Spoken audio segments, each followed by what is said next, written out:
Hello, everybody. Good afternoon. Thank you for being here. We're very excited to be able to show you what some of our members have been working on and have achieved. I ask of you for just 1 more minute of your patience. I know someone raised their hand. Was it Chris? Chris Sauvet, did you raise your hand?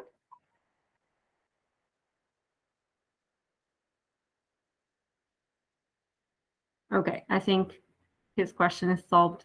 Thank you, everybody, for being here. Just allow us one more moment to get one more person on board.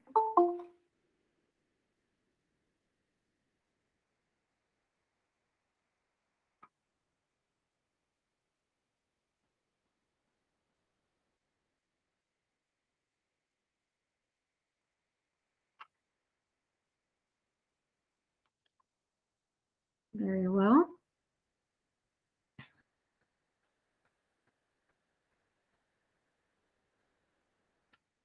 Arjun? Arjun Larencourt, can you hear me? I can hear you. Yeah. Can you hear me? Yes, I can. I was wondering if you were able to share the document since you're going to be going through the slides. Yeah, absolutely. Fantastic. I can't, here, 1 second. I'm just going to share my screen. Get it to zoom in before I share it. I just want to make sure that we have folks from PNR on the call. Do we have Chris Holland and Jordan Fagan on the call as well? We have Chris Holland, and who else you're asking for, sorry? Jordan Fagan? Yes, he is here as well. Great. Okay. I will share my screen. 1 second. Thank you.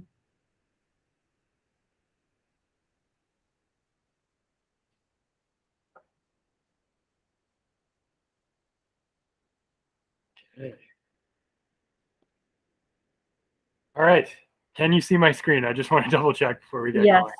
we Excellent. are on your last slide, I believe. Okay, let me start from the beginning. All right. So yeah, thanks a lot to the Trax team for allowing PNR, Metrolinx, and Stantec to have the opportunity to discuss a really large and flagship program and project that we've started in 2020 and is almost done. Yeah, it's the Canpa rehabilitation. It's one of Metrolinx's oldest and busiest plants.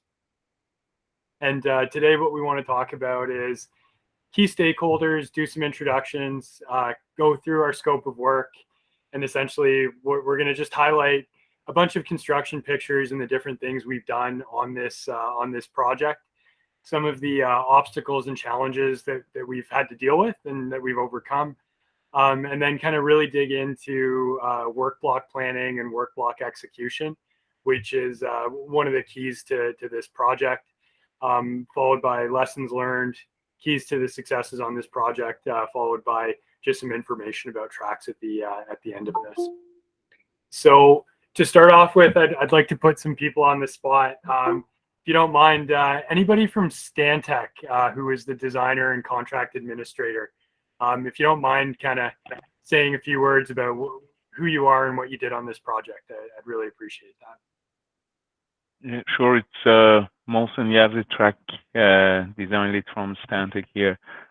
So I was a track engineer for the entire Canpa plant project, working closely with Metrolinx throughout the course of the design, and later during the construction with again Metrolinx and PNR folks through the course of the construction. I think we do have also Kurosh on the line on the systems. Good afternoon, everyone. This is Kurosh. I was technical lead for this project, including signals, power systems, SCDs, helping from Molson's on the track side and other disciplines. Thank you. Great. And then from Metrolinx, do we have Raquel or Robert on the phone right now? Raquel is here. Hello. Hi, good afternoon all. I'm Raquel Mendes. I am the project manager from Metrolinx, who was running this show on Metrolinx side. Of course, I was just the middle point between Stantec, between PNR, trying to make everyone talk together and with the same goal, same plans for this project. So it was a really, really interesting project, as you're maybe able to understand through this presentation. And we are very thankful for the excellent team that was involved here, both from PNR and Stantec. And yes, please, Arjun, present the project and they will understand. Yeah, no problem. And then from our end, yeah, if we could just quickly go through those that were directly involved with the job. Just quickly, maybe starting with Chris and then Jordan and then Adrian. Yeah, so Chris Holland, I was a project manager for the signal side, mostly on the job, but involved from the start. And yeah, that was my role on the project. Jordan? Good afternoon, Jordan Fagan. I was the testing commissioning manager for PNR. I looked after supporting the track work, software validation, and system integration. Great. And then we have Adrian. You mind saying a few words about yourself, Adrian, as well? Yeah, good afternoon. My name's Adrian Trigovich. Yeah. Adrian was the project coordinator on the job. Hi, good afternoon. My name is Adrian Trigovich. I was a project coordinator on the Canpa project from start and now all the way to the end. Yeah. And behind that, this small team that's introduced themselves from PNR, it's a really big team effort from guys like Herb, our estimating team, Greg. We have a lot of really talented superintendents, foremen, workers in the field. This is a huge team effort, but at the end of the day, like between Stantec, Metrolinx, and PNR, this was a huge team effort. We did work together. We are working together, and that's kind of a driver to some of the successes on this project. So I'll dig right into it. We'll get moving on this presentation. So in general, what the Canpa project is the purpose was to improve track speeds, add switching capability, reduce maintenance, and re-signalize one of Metrolinx's busiest and oldest plants. Some of the key highlights is this is the first time in Canada that a number 20 concrete tie crossover is being installed, certainly for Metrolinx. And then it was definitely one of the largest and most complicated S&C commissioning projects undertaken by PNR. In terms of track scope, we had to remove and replace 2.1 kilometers of wood tie track with concrete tie track. We installed 4 new concrete tie number 20 crossovers, 4 new number 20 turnouts, as well as a number 12 wood tie turnout.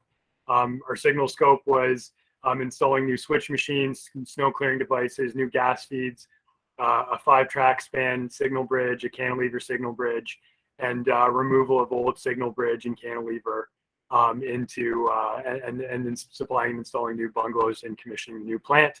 In terms of civil and structural work, there was a lot of excavation, a lot of grading, utility locates, demolition of an old building, and installation of a new powerhouse building. So from this point, I'm going to hand it on over to Chris just to give everybody a sense of what this actually looked like in the field. So we've got some construction pictures really kind of explaining what our scope of work was. And just to give you a frame of reference, on the left, this is what the plant looked like before our project started. And over on the right, this is what the project looks like now. There's a new crossover. The other crossovers were relocated or have new locations. There's a second north track for the Canpa spur, and there's a new 4th track that's underway right now as well. So Chris, I'll hand it over to you, and you can just tell me when to move on. Sounds good. Sounds good. So yeah, very early parts of the project, we had integration with a park alongside. So you can see there that we had some fencing to put up and clear the areas for the track bed and for some of the building. See the bottom picture there, that looks to be the building spoils there after the demolition. So you can go to the next slide there, Arjun.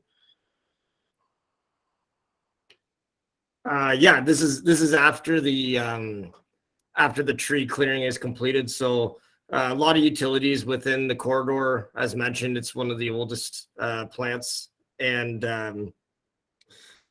basically we had a lot of reconfigurations to do for Bell and for CN and the existing signal cables. So working in the corridor definitely added to the planning when we were able to see where the cables were and move on some areas and make some design changes to optimize cost and schedule in a lot of places. So definitely paid off investing in understanding what was in the ground. Next pictures is the drainage system for the northern side of the track. So the ditch grading was put in with the culverts, and basically that was done early on in the project. Some of our suppliers aiding in that construction there. These next pictures are early construction activities for the track bed and for some of the boring activities that occurred. So we had our gas and signal cable rerouted through the boring, as you see here. That's late last year, in late 2020. You go to the next picture there. So this is building demolition in November of 2020. So we had a 1940s building or a 1950s building that was in the spur, and it was replaced by a new powerhouse. So some challenges there, just responsible disposal of the scrap material, and basically moving the building just because of some other utilities. So the new building footprint did change from the initial proposal. So again, just optimizing the design to mitigate costs and schedule impacts there. You can go to the next slide. Yeah, so this is the new power distribution that was added to the project for the backup power. So a new power line from Horner Avenue, about half a kilometer long, of new power line that was added to the project infrastructure that tied into the generator building that provides the bungalow power. So the whole site got an upgrade there. Some early photos from the powerhouse building in the spur a little later on, and then final construction, just a picture of the backup generator that does provide the uninterrupted power system for the signaling system within the corridor. Just some before and after pictures from what the corridor looked like. So you can see the old building and the new building now. An added track. Gas infrastructure that was added to the snow clearing devices. So we refurbished 17 snow clearing devices in the corridor as well. And then it's got an all new gas upgraded system from two new gas, or one existing that was upgraded, and one new gas meter that is just completing construction this summer. So in the corridor, a little more unique to this job, but we're able to utilize trough. Just some benefits on that. The infrastructure did allow for the signal cable pulls and some surety on no damage on the signal and power cable that go through. It's an extremely neat method, and it gives a better maintainability looking forward too. So we were able to put the trough in for just over 800 meters of the job, and it was a good investment into our final product. Again, some larger vaults. So working with Stantec and Metrolinx to get those in, get those approved and in, and then just some of our cable pulling activities, some pictures here. And yeah, extremely complicated bungalow that Kurish and Jordan and the folks at Metrolinx supporting the project to come to terms on and get through. Jordan will touch on this a little more later in the presentation, but an outstanding job to get this on site and functional within the time limits. There was one new bridge and one cantilever on the project, and a couple new high masts as well. So these construction work blocks were just one day work blocks to get these up and then commission them. So again, a great job by the guys to get it through. Yeah. So in terms of like that's kind of the general scope, but one of the things that we wanted to focus on in this presentation was the work block planning, and how, in essence, the majority of the major infrastructure changes, there was a lot of prep work, but then there was a heavy volume of work that was done in the span of 4 major work blocks. So these would be, we had a couple that were 50-hour shutdowns from a Friday night to a Monday morning, and we had one that was done over a long weekend as well. And then the remaining scope of work was done primarily on either during the white period or minor work blocks where 1 or 2 tracks were out of service at a time. And then in general, like the method for planning was we needed to plan the track work around Metrolinx's operational needs. So if they needed to be able to switch from track 1 to track 3 to service a certain customer or get into a certain yard, we had to phase our work so that we did a certain crossover first or last, to maintain their operations before or after the weekend. In general, logistics and staging of pre-built material and even cabling and stuff like that was critical to the operation.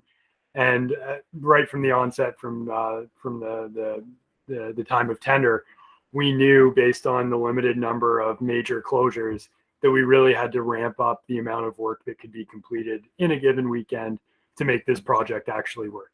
Can't put in a crossover unless you have all 3 tracks out of service, is kind of what we knew going into this. We had to plan around that. I won't read off everything, but basically at the start of the job, we were given a design package, and it had a certain staging and a certain order of events to go through. And so what we did is, as a team between Stantec, Metrolinx, and PNR, we kind of started with the original plan. And then as we got more comfortable working with something new, which was these concrete crossovers, which had never been done before, we started to add scope to our weekends to make the most out of these major closures. So we did a couple of blocks where we just did standard track rehabilitation jobs, upgrading from wood to concrete ties. And then we did our first one where we put in a number 5, a number 20 crossover in 1,230 feet of track. And then once we got comfortable with that, we were able to put in 2 crossovers and a number 20 switch and 1,600 feet of track in. And then once we got comfortable with that, we realized, okay, well, we could get the majority of the rest of the scope of work done if we had a long weekend. So then what happened was we were able to work with Metrolinx to secure a long weekend block, which allowed us to do even more work than we'd done before, which is definitely the biggest outage that's ever been done by PNR, and I believe it to be the same for Metrolinx. And then following all of that work, our signals team, they basically had to kind of dummy the system to make the new infrastructure work in the old signaling infrastructure system.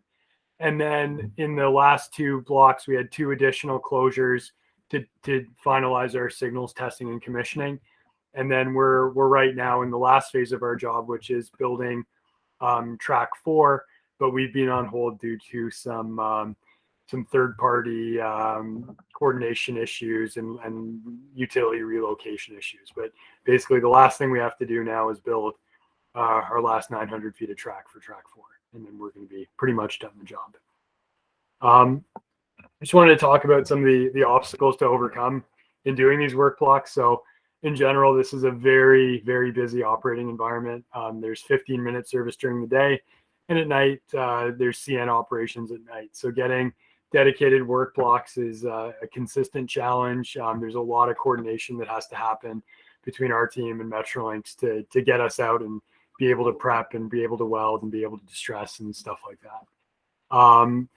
There are third-party stakeholders that we do have to deal with. So before we could do anything, we had to relocate a bunch of utilities on the north side of the corridor, and we're still facing this challenge on the south side of the corridor. In terms of the material itself, like It's one thing to do a wood tie switch or a wood tie crossover, because typically a wood tie switch, the whole thing weighs 120,000 pounds. For these concrete ties, these concrete tie crossovers, just the frog panel weighs 120,000 pounds, and they're 22 feet long. So we had to build things in different yards and transport them on flat cars and load them with cranes and unload them with cranes, just to be able to make all of this work and get stuff to where it needed to go before the weekend even started. And then like a huge part of this was integration of new signals infrastructure while existing plant functionality. It was a huge effort, a lot of stuff that most people don't see, but if it goes wrong, then you're really in a bad position. And that's where our signaling team and Stantec and Metrolinx were really good at working together to come up with solutions as we move through the project. So this is just to kind of illustrate some of the work. So we basically pre-built everything that we installed in separate yards before the weekends. Leading into weekends, it's all about the plan and making sure that everybody on board understands the plan. It's one thing to have a nice piece of paper, but it's another thing for 50 or 60 guys on a shift to really understand their role and each other's role and how everything's going to work. So a big focus for us was having really detailed staging plans, really detailed staging diagrams, phasing plans, and not just having a fancy piece of paper, but really getting key leadership on the team and per shift to be walking through the job multiple times to really understand the ins and outs of everything to do on the job. Because on some of these weekends, there were 50 to 75 different steps that were critical to the operation. This is some of our kind of work, just our track removals, excavation, and stuff like that. This kind of just illustrates how big and heavy some of these weekends are. This was a picture taken from major work block number 2. So you can see 4 350 excavators lining in one switch, and in the background you can see another crane putting in a number 20 frog panel at the same time.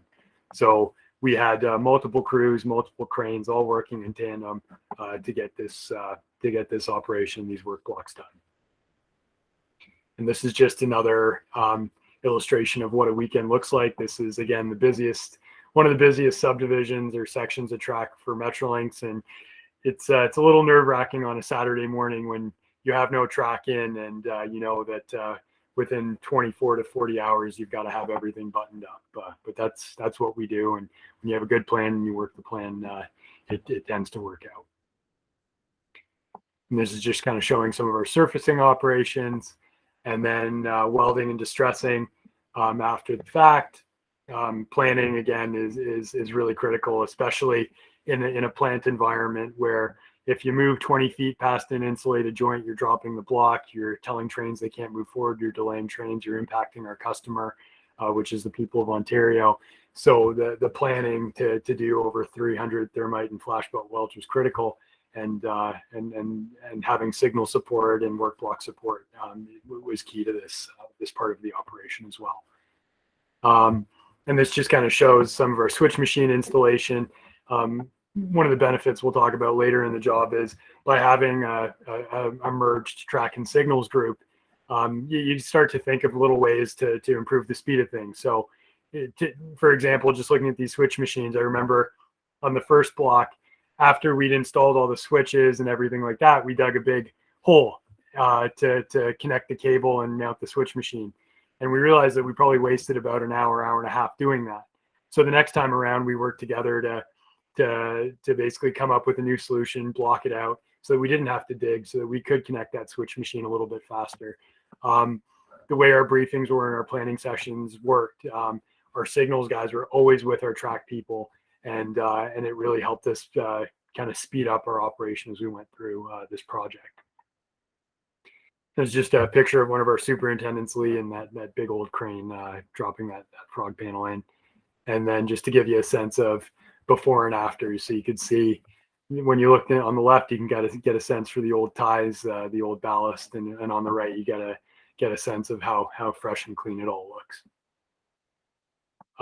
So at this point, I just want to hand it over to Jordan, because this was a really complicated signals and testing and commissioning operation. So I just wanted to let Jordan kind of talk to some of that a little bit more.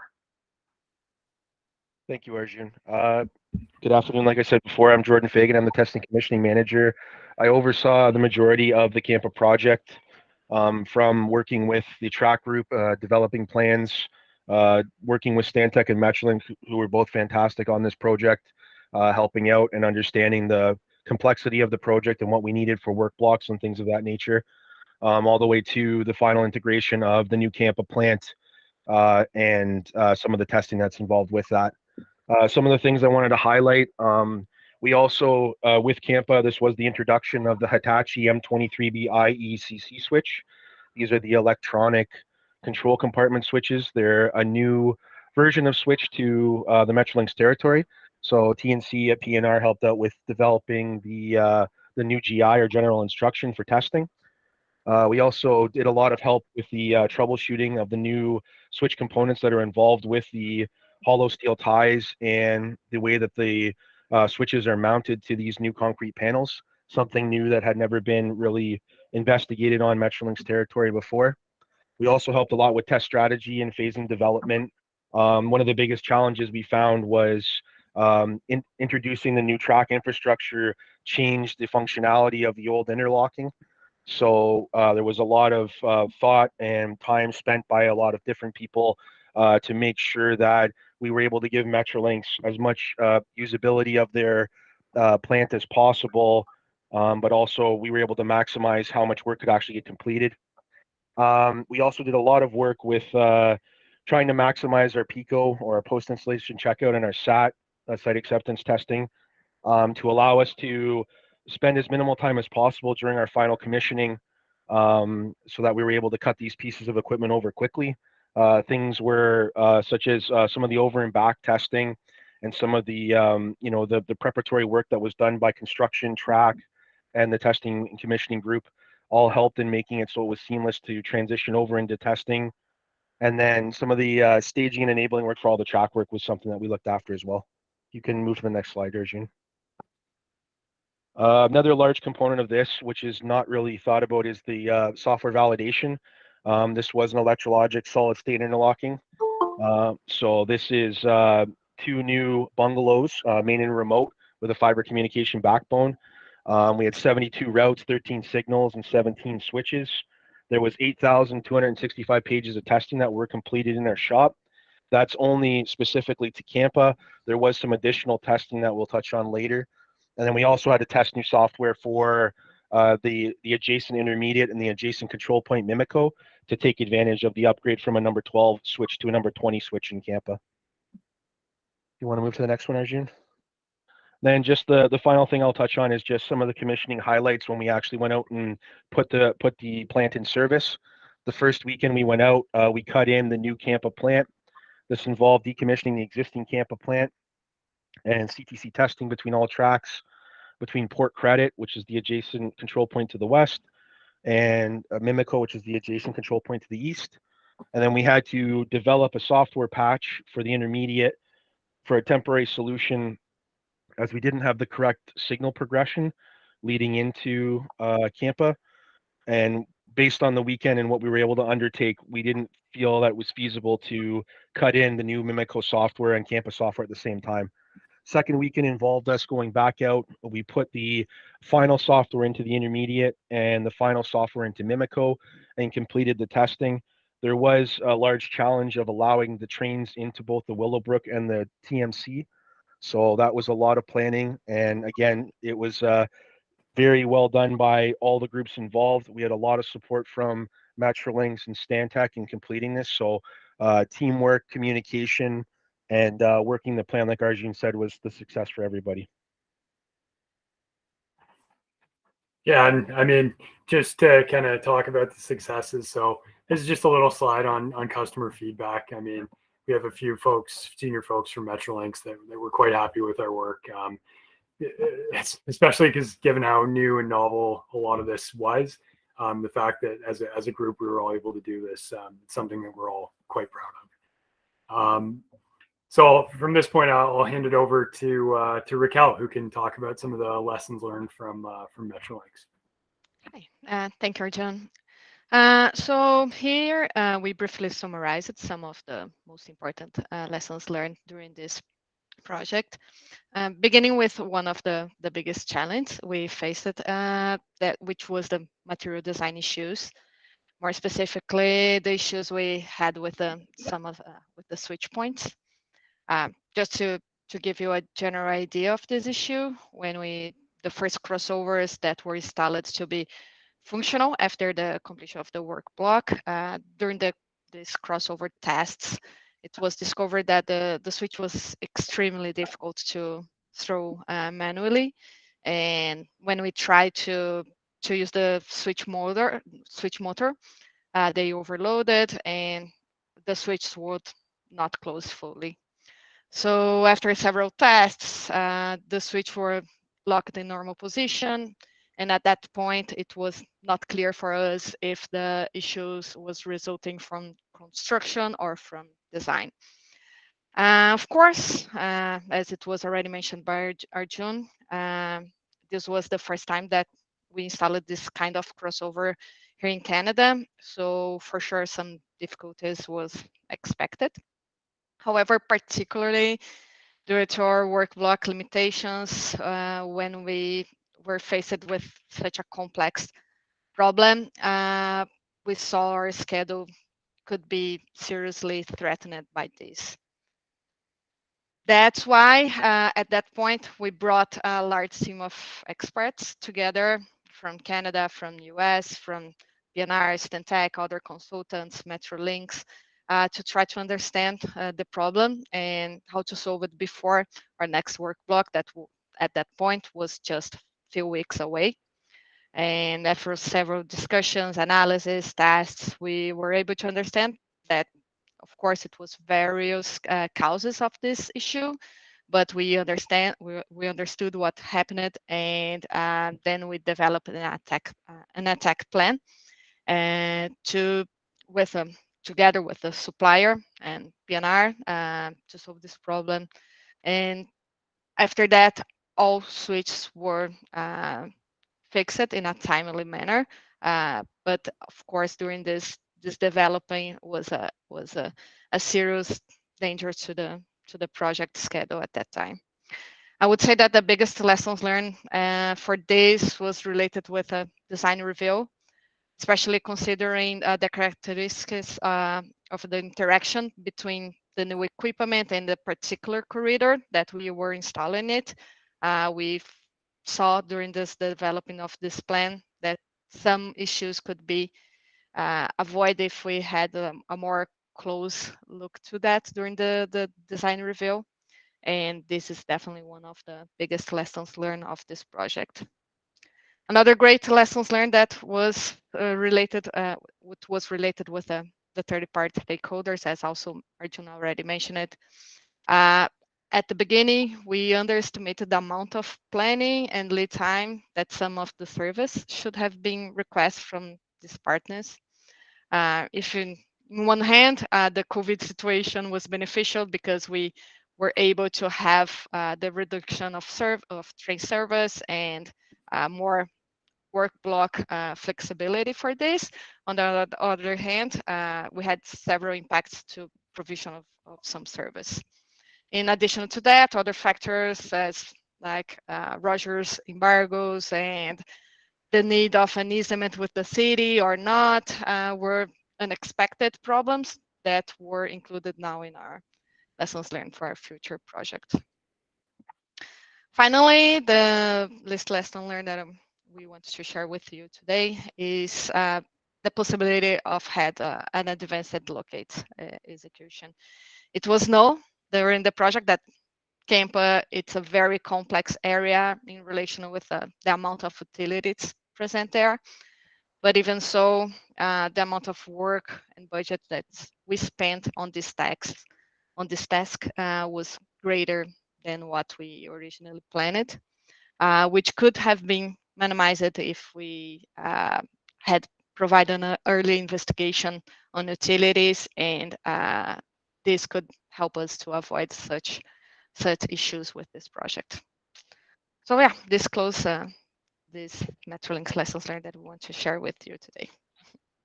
Thanks, Raquel.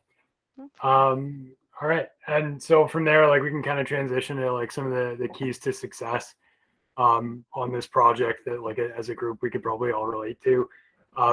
We've said it a few times through the course of this presentation, but there was really strong communication between all stakeholders. The designer, the consultant, the Metrolinx project team, Metrolinx work blocks, Metrolinx safety, Metrolinx like track specialists, different track and signals disciplines, and our subcontractors. I mean, just that face-to-face weekly meeting, that is important. That was important, and we carried it on through most of the job. I mean, I've been in enough of these different types of projects personally where often you feel like maybe the consultant's trying to pull the job one way, Metrolinx is trying to pull it another way, and the contractor is trying to pull it another way. So you're not moving in the same direction together. But like a key was this team atmosphere where we knew we had a certain milestone date or a certain closure, and we needed to get there, and we needed to overcome a certain obstacle faster rather than waiting. And because of that slightly pressurized situation, it allowed us all to do better and work together and meet our goals. And another thing from our end is it was good that we had like a general staging plan and a general concept at the time of bid. But for us, from our estimating team, from our track team, from our signals team, the key to this was starting at the end of the job. How are we going to turn these lights on? How are we going to commission this plant? What steps do we have to take to get there? And kind of working backwards from that end goal to figure out how much track are we going to rip out in a weekend? How much are we going to install? Which order are we going to go in? We had a clear plan from the time of bid and then the startup of the project.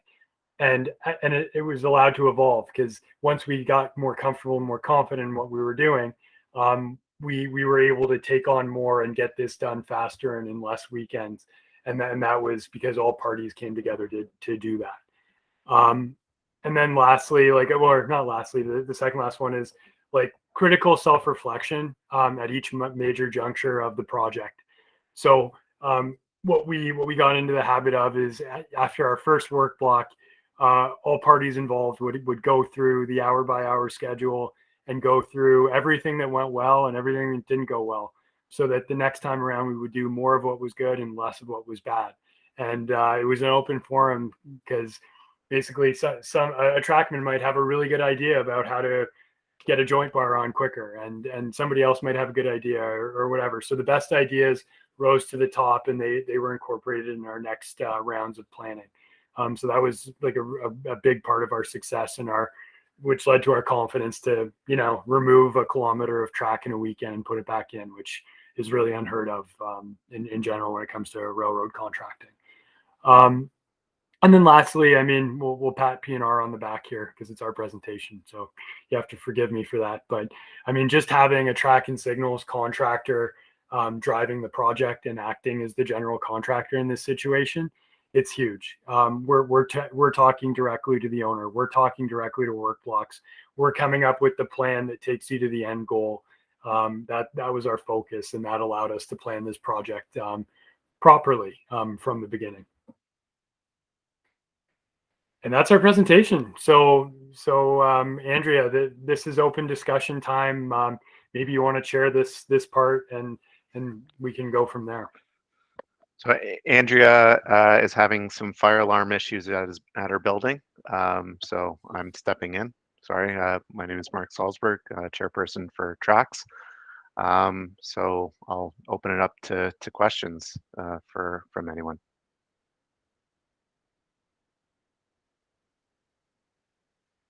No?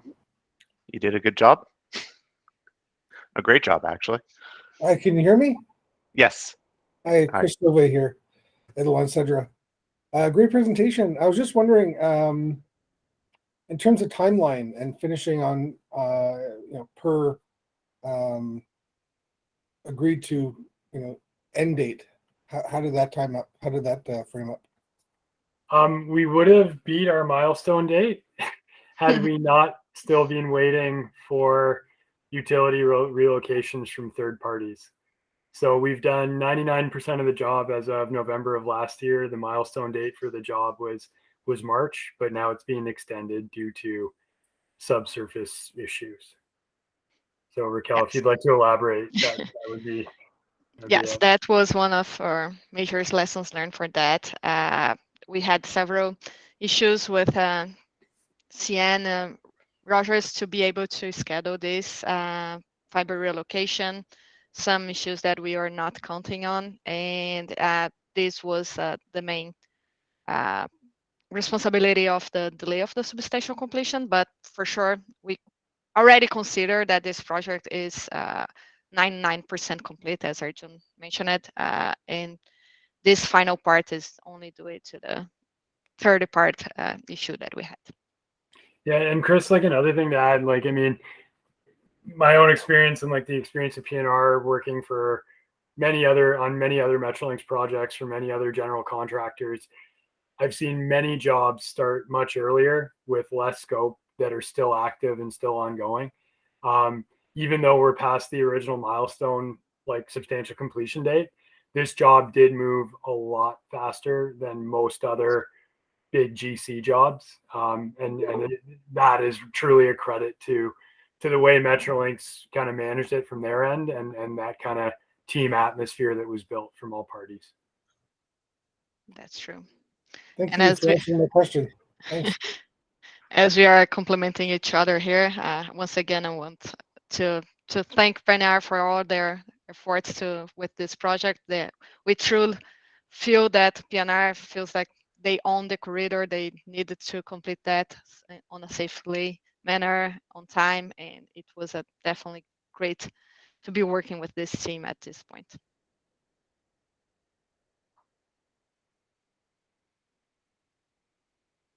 I think Aaron's Aaron, sorry, you have a question. Yes, I have a question. Thanks. It was a great presentation. Just wondering, apart from the utility issues and delays, given that pretty much all this work was done during COVID, can you just speak to some of the challenges related to whether it be employee safety or supply chain issues, procurement of materials, et cetera, and how those challenges, assuming there were challenges, were mitigated? So yeah, I can speak to that. Like, I think this is like one of the few instances where I can say like COVID was a positive thing. Like it actually was helpful on this job in the sense that train service was drastically reduced. So it went from 15-minute service to hourly service. The possibility of getting weekend work blocks became a lot easier because ridership was so much lower. So that was like the benefit of COVID, and it sounds awful to say. On the flip side, yeah, like dealing with key people at different junctures that came down with the illness, that puts a hole in things. Like more teleconferencing and less in person is more of a challenge, especially when you're working with 30 to 60 people in a shift and trying to keep your distance and stuff like that. In terms of supply chain, there were some issues, especially in terms of like cabling material and some of the stuff with the powerhouse. But on the flip side, like one of the benefits of how Metrolinx approached this job was buying materials in advance of the job. They knew what they needed in terms of switches and concrete ties and long lead items. And so they had already procured those before the project started, which helped mitigate some of that risk. Yeah, and one of the challenges that we face as well, I know that you will remember, John, for example, when we faced that issue with the switch points, the manufacturer specialists, they were located in the US. So it was a very difficult position that we were at that time. Trying to bring them to Canada was definitely a challenge for us at that point. And if it was not for COVID, maybe we could won like a week or two with this not to be a challenge at that time. Thank you very much for the answers. Great. Anyone else have any questions? Either raise your hand or unmute yourself.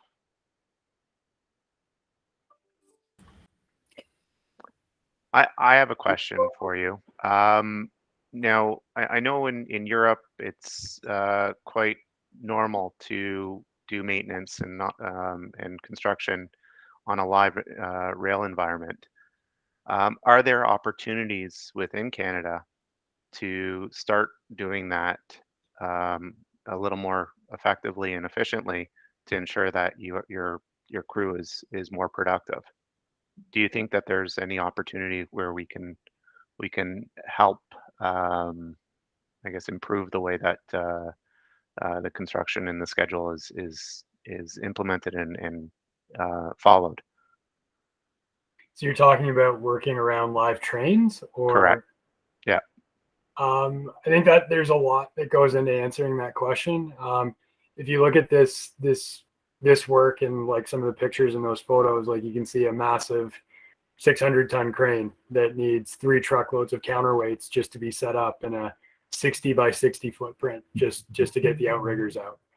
And so what that means is that you're restricted by space. So the challenge, like the way to overcome that would be better equipment or European equipment that can move 120,000 frog panel on a single rail and then move from rail to ground and stuff like that. But those cost $5 million and they take 2 years to produce. So until there's a larger program that allows a contractor to buy that material and be able to look ahead 2 or 3 years to have the time to get it, you're kind of stuck with what you've got. Right. And so especially with concrete turnouts and stuff like that, you need space and you need full outages to be able to do this safely and properly. And it's just, I mean, that's the challenge in general of working on Metrolinx property with VIA and CN as well as Metrolinx operations. There's so many things that even if you're Metrolinx work blocks and you're trying to control, you actually can't. And you really just kind of have to go with it. And it's hard, but you have to. I guess that's the opportunity that you had, as you mentioned, with COVID. The fact that you didn't have that many trains going through, you were able to get your work done relatively quickly and on schedule. But I guess there is a counter argument about what's the cost of delayed trains and or closing the trains. So that's something that certainly Metrolinx and the industry needs to consider moving forward as trains become more frequent and regular. How do you maintain the track without shutting it down completely and losing efficiency on your labor? So Mark, what Metrolinx is doing right now on some tenders that we've already seen is that they're putting a price on track access, and they're putting a price on major work blocks or weekend outages and stuff like that. And what that does is if a track outage costs $1 million and you need 10 of them, well, then you need to have $10 million in your bid. But if you can spend $5 million on equipment that allows you to do the track block in 4 weekends, well, actually, you've only spent $9 million, you've saved $1 million, and so you should be more competitive. Right. That's what that regime does. It's just finding the right size, the right magnitude, and then also who these are directed at. Like these are currently being directed at general contractors whose bread and butter is not necessarily working beside a live track or anything like that, but they're the ones that are having to take on the risk on projects like this. Great.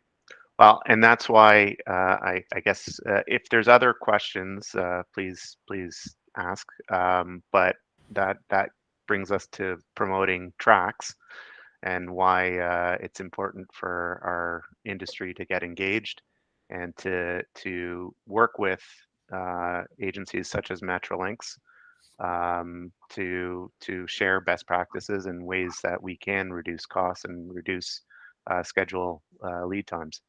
And schedules for project construction and maintenance. So I would encourage those who aren't members, at least on the call, to become members and participate in these workshops to better inform the stakeholders and decision makers how to improve the way that we currently maintain and construct these projects in Canada. So Thanks, Arjun. Thank you, Yeah, no. everyone. Yeah. Yeah, thanks on behalf of PNR. We really appreciate the time to do a little show and tell and talk about something we're all really proud of. So No, thanks a you guys have been I mean, a founding member of our association, extremely helpful and contributing quite a bit in terms of our engagement with transit agencies and getting other members to join. So thank you very much on behalf of TRAX for all your support and help and engagement. So we'll go to the next slide because this is big news and exciting. Andrea, 46, sorry. Okay, so we're just announcing that our main sponsor is now Metrolinx. So they're fully supportive and engaged on the TRAX Rail Day. I highly recommend those who have not booked their booths to please do so. We are selling out quickly and our prices are going up at the end of the month. We were able to extend the price increase for another 15 days. So you have until April 30th to book before the pricing goes up. And we do have quite a number of exhibitors, as well as we're expecting over 500 attendees per day to come and explore what's going on with the industry. So this is the first rail day in Canada. It's an outdoor event. And if you go to slide 47, we're just at the Campo area, right across from the Willowbrook facility, where we will be showcasing equipment similar to equipment from Europe as well, to help improve the way that we do maintenance and construction on our projects, as well as many other equipment and technology providers, as well as service providers, sharing their experiences and their services to the industry. So I highly recommend that you register as either an attendee or an exhibitor, and you can see below the link. So please go to it right away and put your name down and your company involvement. If you have any questions, feel free to email Andrea or myself. And I think you've all received emails from Andrea, so you can contact her directly. Our next workshop. Oh, Parash, yep. Sorry. Parash? Yeah, Mark. Thank you for letting me arrange the workshop. I just want to thank this group and the team on a successful project and a great presentation. And want to ask on everybody on the call, looking after the workshop committee. So if you have any ideas or projects that you would like to present, you can reach out to myself or Andrea, and we can help make that happen, and help use the lessons learned from your projects and industry feedback to improve all the great projects that are going on in Canada currently. Great, thank you. And just so you know, that is an opportunity for all our members to engage and participate in workshops. So anyone who is a member of TRAX, we're happy to work with you on creating or developing a workshop focus on your area and sharing experiences and lessons learned. So for those who have things that they want to share, please, again, talk to Arash or Andrea about your ideas, and we'll try and put it together for the next coming months. We try to have a workshop every month. So, the fall is wide open, and it gives you an opportunity to present some of your ideas. Finally, next week, we're going to have actually 2 workshops this month. And I would highly recommend that you register for the Engaging Indigenous Peoples, brought to you by AMIC. And they're specializing in bringing Indigenous communities into the workforce. They've worked with CN, CP, all the major corporations across Canada to help bring in Indigenous communities and bring a new workforce to our industry that's badly needed. As I'm sure we're all aware, there's a lot of projects with very limited resources. So the more we can get, the better it will be for everyone. So I highly recommend that you register and attend this session. Any other questions or comments? Otherwise, we can adjourn this 2 minutes early. Okay. Well, thank you very much. Thank you to our presenters. Thank you, PNR. Thank you, everyone, for attending. And we look forward to seeing you at our next event in the Rail Day. Thank you. Thanks, everyone. Thanks, everyone. Have a good day. Bye. Thank you. Bye. Thanks, everyone. Bye, everybody.